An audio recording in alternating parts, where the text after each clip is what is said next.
स्वतंत्र होकर भगवान ने सोचा देखूं तो सही आखिर ये कहाँ जाता है, कौन सा सुख है, कौन से सुख के लिए ये वैकुंठ का त्याग कर रहा है। भगवान उसके पीछे पीछे गए, गरुड़ जी जंगलों में गए, पहाड़ों पर गए, ऐसे ऐसे रात रहे, कूद रहे, उछल रहे, इस पेड़ से उस पेड़ पर, उस पेड़ से उस पेड़ पर। भगवान बहुत देर तक देखते रहे, कहीं जाना ना लायक को नहीं था, खाली जंगलों में भटकना था, पेड़ों पर उछलना कूदना उड़ना था, आजादी से रहना था। भगवान भी लौट के आ गए। जब गरुड़ जी छुट्टियां मिलाकर लौटे, बोले भाई हो गई छुट्टियां? बोले हाँ महाराज बड़ा आनंद आया। अरे बोले तो तुम वहां पेड़ों पे गुलाटी मार रहा था, तो जंगल में भटक रहा था, तो कौन सा मायके गया था? गरुड़ जी बोले महाराज मत पूछो, आपको पता है कितना आनंद है, क्योंकि मैं पक्षी हूं ना। शाखा मृग के बड़ी मनसाई, शाखा थे शाखा में बंदर को घर के अंदर बंद करोगे तो दुखी हो जाएगा ना, वो शाखा मृग है, जंगल के जीव जंगल में अच्छे लगते। बात मेरी भी समझ में आई, मैंने कहा चल ठीक है, तेरा मां बंधन में नहीं रखना चाहिए किसी को। तो गणिका ने क्या किया, वो जो काशी में निवास करती थी गणिका, उसने एक तोता पाला था, बैठ कर राम राम घोड़े जपा करती थी वो। उसने एक तोता पाला था, और तोता पाला था तो भगवान जाने क्या फार्मूला है, जो भी तोता पालता है अपने तोते को एक एक चीज सिखाता है। तोते का नाम क्या होता है?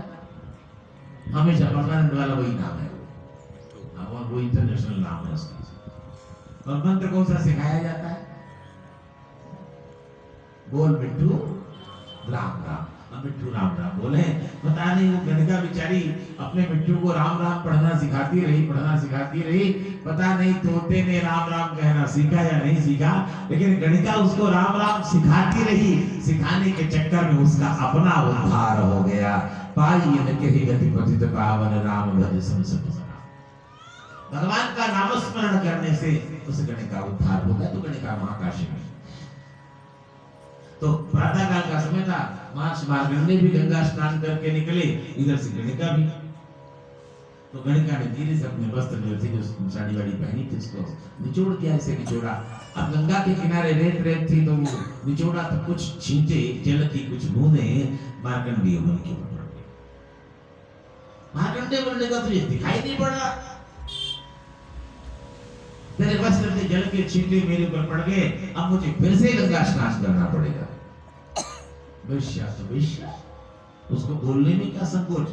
वो गणिका तो हंस पड़ी, वो गणिका हंस पड़ी और हंस करके बोली बाबा जी ज्यादा घमंड मत करो, ज्यादा अभिमान मत करो महात्मा होने का। ये हमारे बाबा विश्वनाथ की नगरी,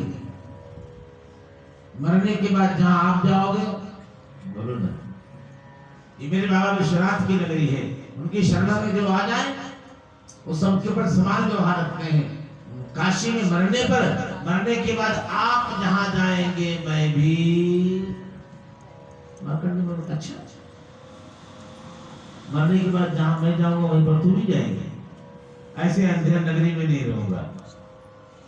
ये तो अंधेर नगरी है कि जहां पर रहने पर मार्कंडेय मुनि जैसा परमसिद्ध महात्मा शंकर का भक्त, मरने के बाद जहां मार्कंडेय ऋषि जाएंगे, ये वैश्या भी वहीं जाएगी।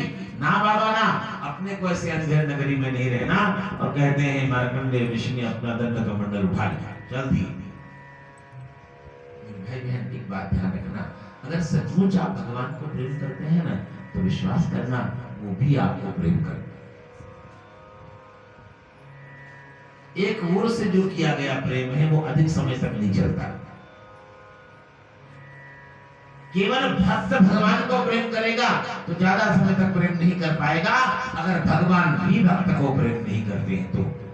जबकि सत्य ये है, आप भगवान को प्रेम करेंगे तो भगवान के हृदय में भी प्रेम उत्पन्न हो जाएगा। हम जितना भगवान को प्रेम करते हैं, भगवान भी उतना ही हमको प्रेम करते हैं।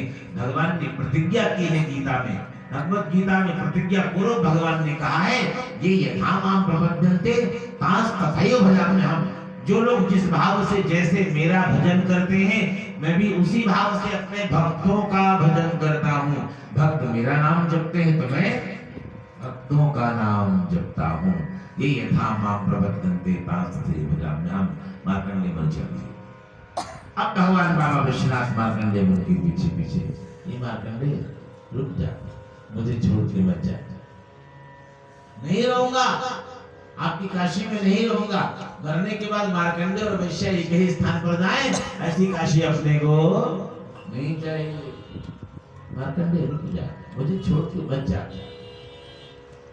अच्छा, रही बात मुक्त होने की, एक बात बता, भगवान शंकर कहते ये सत्य है, मरने के बाद में जहां आप जाएंगे वो गणिका भी वही जाएगा।